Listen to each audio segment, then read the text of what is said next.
ऋषि भृंगी कौन थे और माता पार्वती से क्यों मांगनी पड़ी उन्हें क्षमा। चलिए दोस्तों, अब बताते हैं आपको। महादेव के गणों में से एक हैं ऋषि भृंगी। एक महान शिव भक्त के रूप में भृंगी का नाम अमर है।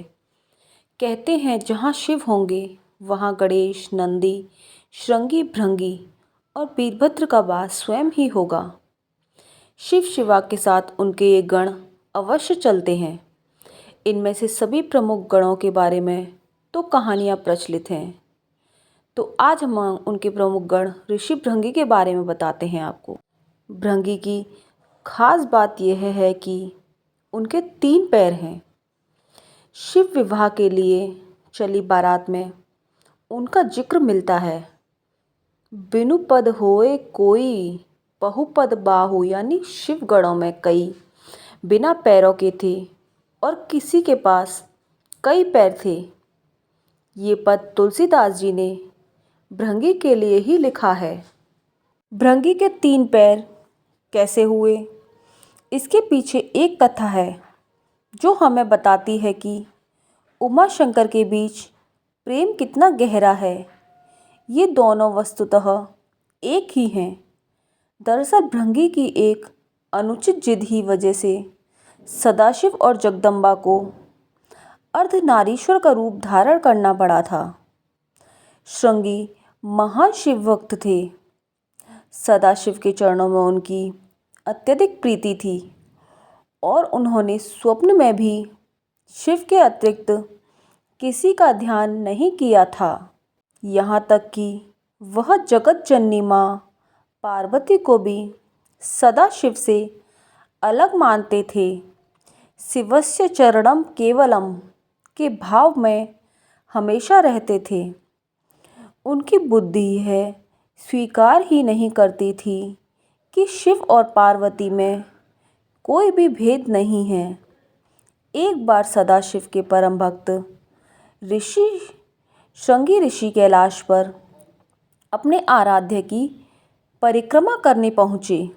सदैव की तरह महादेव के बाईं जंघा पर आदिशक्ति जगदम्बा विराजमान थीं और महादेव समाधि में थे और जगदम्बा माँ चैतन्य थी।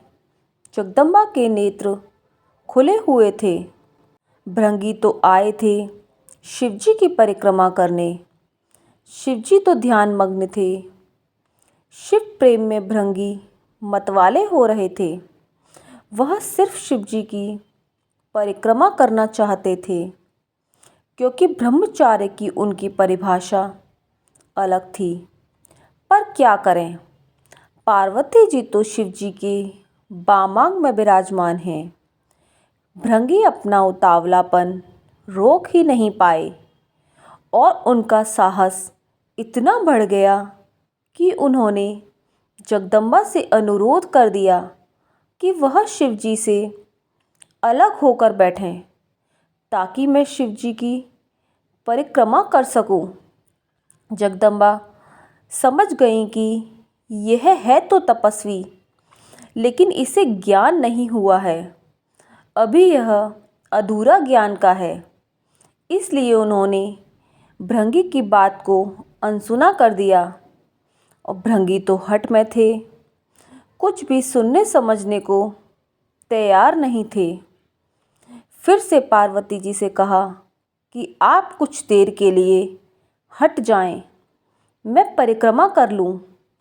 माँ पार्वती ने इस पर आपत्ति जताई और कहा कि अनुचित बात करना बंद करो।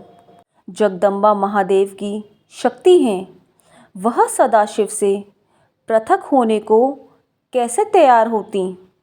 माता ने भृंगी को कई तरह से समझाया, प्रकृति और पुरुष के संबंधों की व्याख्या की, वेदों का उदाहरण दिया, परंतु भृंगी भी वैसे ही हठी की बुद्धि तो वैसे भी आधी हो जाती है।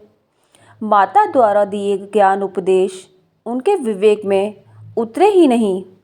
उनकी बुद्धि सृष्टि के इस रहस्य को समझने के लिए तैयार ही नहीं हुई। उन्होंने सिर्फ शिव की परिक्रमा करने की ठान रखी थी। माता ने सोचा, इस अज्ञानी को कुछ भी समझाने का लाभ नहीं, इसे अनदेखा ही कर देना चाहिए। माता शिवजी से अलग ना हुई। भृंगी ने भी हठ ही पाल रखा था। अपने मन की करने के लिए एक योजना बना ली। भृंगी ने सर्प का रूप धारण किया और शिवजी की परिक्रमा करने लगे। सरकते हुए वह जगदम्बा और महादेव के बीच से निकलने का यत्न करने लगे। उनकी इस धृष्टता का परिणाम यह हुआ कि शिवजी की समाधि भंग हो गई और उन्होंने समझ लिया कि मूर्ख जगदम्बा को मेरे बाम अंग पर देखकर विचलित है, वह दोनों में भेद कर रहा है। इसे सांकेतिक रूप से समझाने के लिए शिवजी ने तत्काल अर्धनारीश्वर स्वरूप धारण कर लिया और माँ जगदम्बा अब उन्हीं में विलीन हो गई थीं। शिवजी दाहिने भाग से पुरुष रूप में और बाएं भाग से स्त्री रूप में दिखने लगे। अब तो भृंगी की योजना पर पानी फिरने लगा। हटी का हट तो भगवान से भी ऊपर जाने लगता है। भृंगी ने इतने पर भी हिम्मत नहीं हारी। उन्हें तो बस शिवजी की ही परिक्रमा करनी थी। अपनी जिद पूरी करने के लिए एक और मूर्खतापूर्ण प्रयास किया।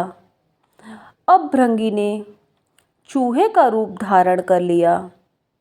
चूहे के रूप में प्रभु के अर्धनारीश्वर रूप को कुतरकर एक दूसरे से अलग करने की कोशिश में जुट गए।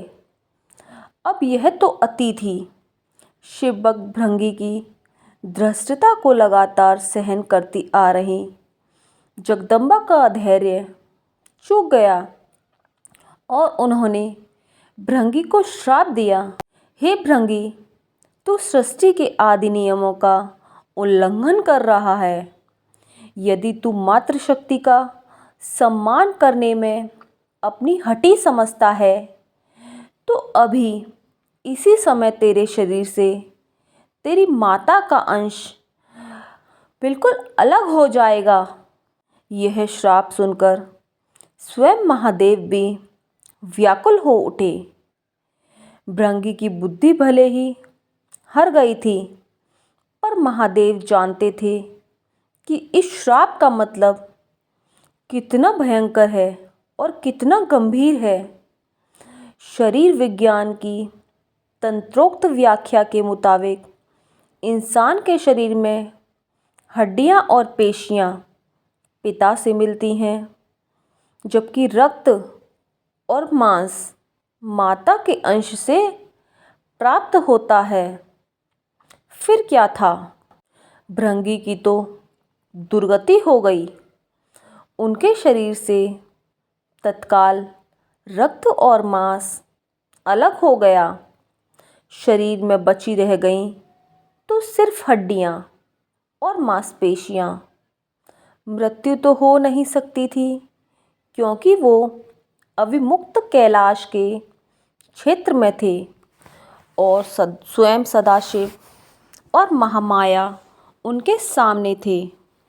उनके प्राण हरने के लिए यमदूत वहां पहुंचने का साहस ही नहीं कर सकते थे। असहनीय पीड़ा से भृंगी बेचैन होने लगे।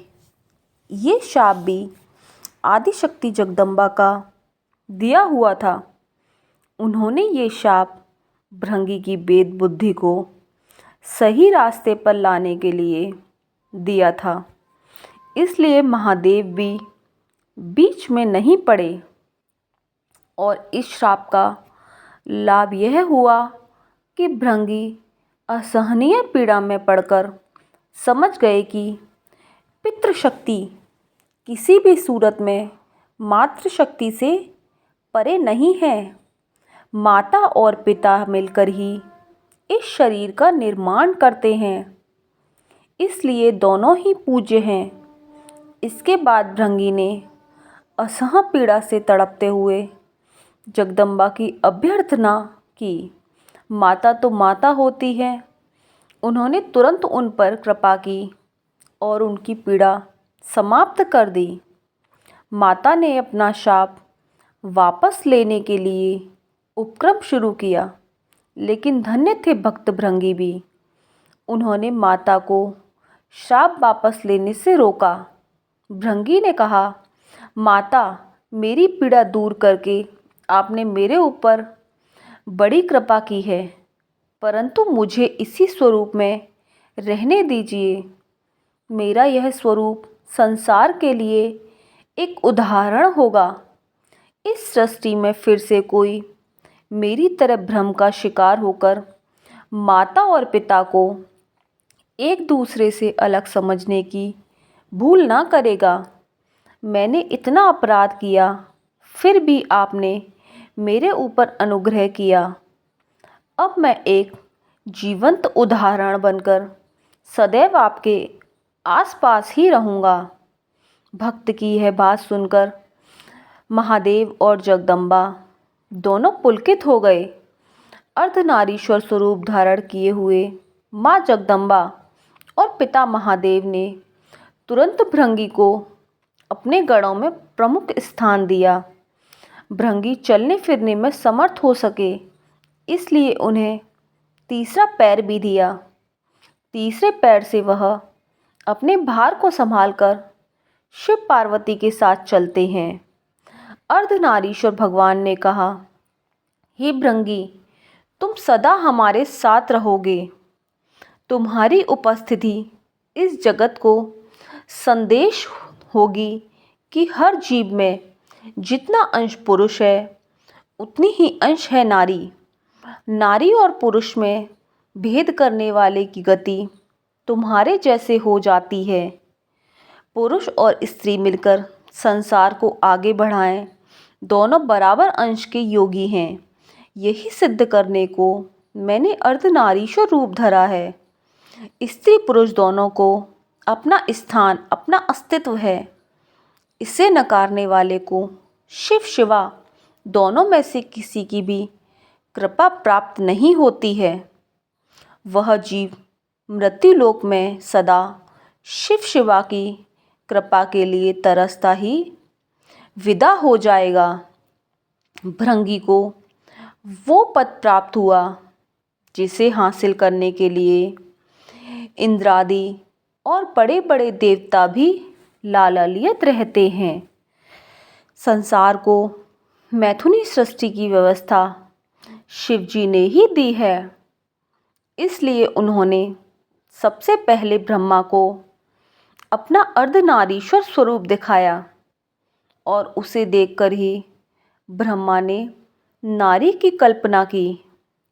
नारी और पुरुष संयोग से सृष्टि रचना की व्यवस्था कर दी, अर्थात नर नारी मिलकर सूक्ष्म ब्रह्मा की तरह सृष्टिकर्ता हो जाते हैं।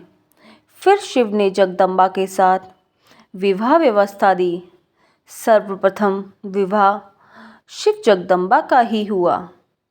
तो ये थी ऋषि भृंगी की और माता के श्राप देने की कहानी। तो दोस्तों, कैसी लगी आपको ये कहानी हमें कमेंट बॉक्स में ज़रूर बताएं और हमारे चैनल को लाइक एंड सब्सक्राइब ज़रूर करें।